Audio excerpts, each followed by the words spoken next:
కరీంనగర్ జిల్లా గంగాధరలో యూరియా కోసం బీఆర్ఎస్ శ్రేణులు ఆందోళన చేపట్టాయి. కరీంనగర్ జగిత్యాల జాతీయ రహదారిపై మాజీ ఎమ్మెల్యే సుంకె రవిశంకర్ ఆధ్వర్యంలో రోడ్డుపై బైఠాయించారు. యాప్ ద్వారా రైతులకు యూరియా లభించడం లేదని నినాదాలు చేశారు.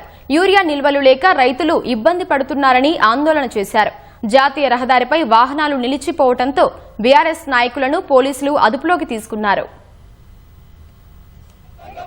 తెలంగాణ రాష్ట్ర వ్యాప్తంగా రైతులకు యూరియా దొరకక యాప్లో లేదు, మరి షాపులో కూడా యూరియా దొరుకుతలేదనేటువంటి రైతుల ఆందోళన గుర్తించి బీఆర్ఎస్ పార్టీ పక్షాన రైతులకు యూరియా వెంటనే తక్షణమే అందించాలి. అవగాహన లేనటువంటి ఈ రేవంత్ రెడ్డి సర్కార్, కాంగ్రెస్ ప్రభుత్వం మరి ముఖ్యంగా తెలంగాణలో కరీంనగర్ జిల్లా రామగుండంలోనే యూరియా తయారైతుంది. అటువంటి యూరియాని ఒక 2 లక్షల మెట్రిక్ టన్నులను మే మాసంలో బఫర్ స్టాక్ పెట్టుకొని రైతులకు అందించాల్సినటువంటి ప్రభుత్వము ఇవాళ రైతాంగానికి అందించకుండా బ్లాక్ దందా అంటే ప్రైవేట్ దళారుల చేతిలోకి యూరియాని పంపించడంతో పాటుగా యూరియా తీసుకోవాలంటే, యూరియా కొనుగోలు చేయాలంటే ఒక యాప్ తీసుకొచ్చింది కాంగ్రెస్ ప్రభుత్వం.